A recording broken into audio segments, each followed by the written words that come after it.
The crane team concentrates on what they call the pick, lifting the crowning piece of steel track. It must be hoisted at a precise angle and kept level. It's a long way up, and the placement must be perfect. So when we set the top piece on, we may have to push those track pieces out just a little bit to allow us to fit in properly. It can go very quickly, or it may take up to upwards of an hour or two, depending on how difficult it is to fit the piece in. Suddenly, as if on cue, the fog breaks, and there's a clear view of the top of the 45-story tower. Finally, it's time for liftoff. They make the pick.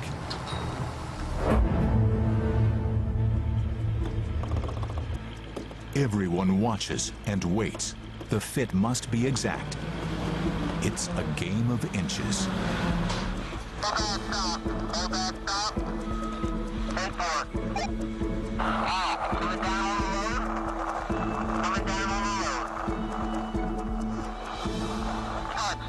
Touching down.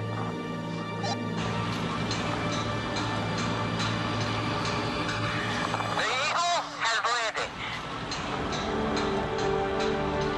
It's done. After all the weather setbacks and delays, the record-breaking tower is finally complete. It's an historic day for the engineers and entire crew at Six Flags.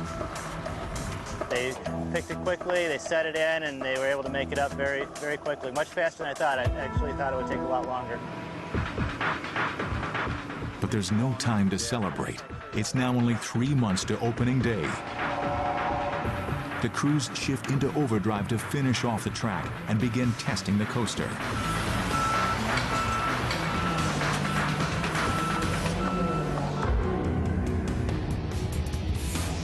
But their good luck is short-lived. Their nemesis has returned with a vengeance.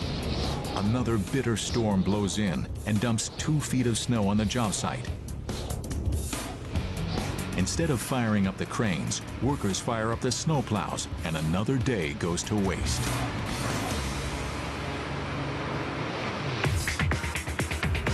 Although the track work on the fastest coaster on Earth is going painfully slow, there is good news at the base of the main tower. Inside this hydraulics building, the parts for the launch system are arriving on schedule.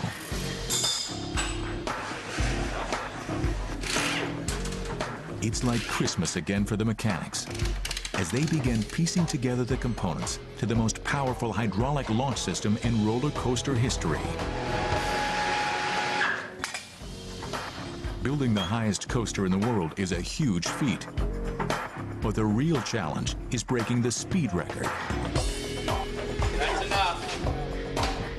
0 to 128 in 3.5 seconds is no joke. Unleashing this awesome power is a hydraulic launch system more massive than anything of its kind in the coaster world. 12,500 horsepower in a single blast, and more than 12 times the horsepower of a Formula One race car. The launch system is basically a high-tech catapult. Once it's assembled, here's how it works. At the starting gate, the train of roller coaster cars is loaded and locked onto this red shuttle called the catch car, which is pulled along the track on a cable. The hydraulics power the cable. When the operator pushes the launch button, the hydraulics spring into action, and there's no turning back. 5,000 gallons of hydraulic fluid is forced through a series of motors. The motors spin a giant drum. The drum rapidly winds the cable, pulling the coaster down the track and up to the top of the tower.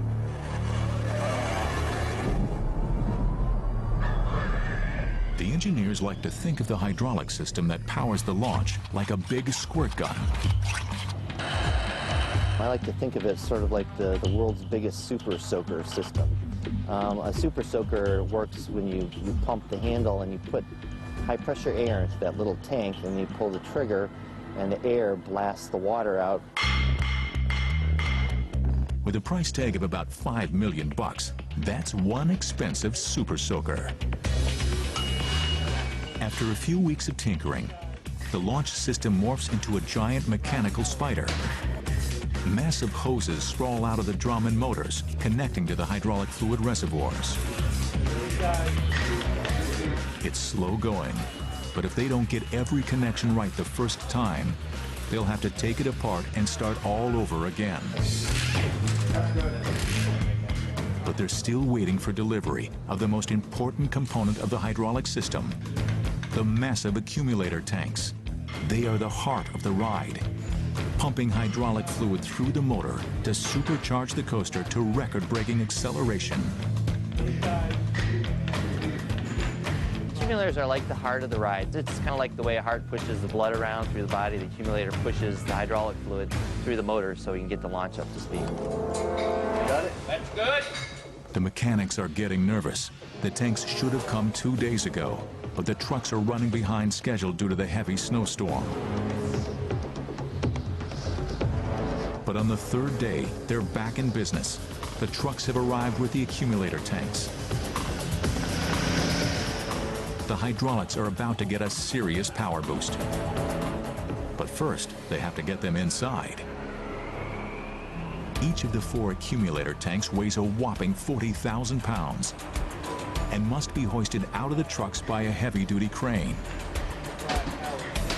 One false move, one break in a connection could send the accumulators plummeting to a premature death that would strike a fatal blow to Kingda Ka. The accumulators take a year to make. There are no spares.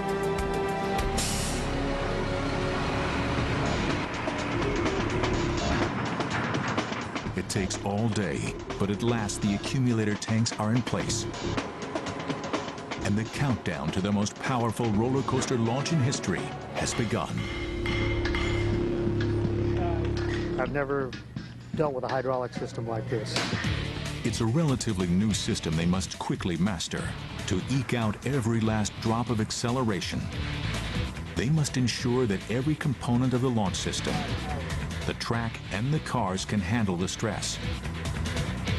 Every part has a breaking point, a fact of engineering that might come back to haunt them when they least expect it.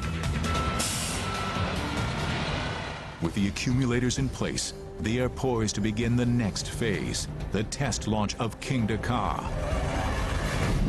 It's one thing to build it, but will it work? Will the biggest, fastest roller coaster on Earth clear the final hurdle?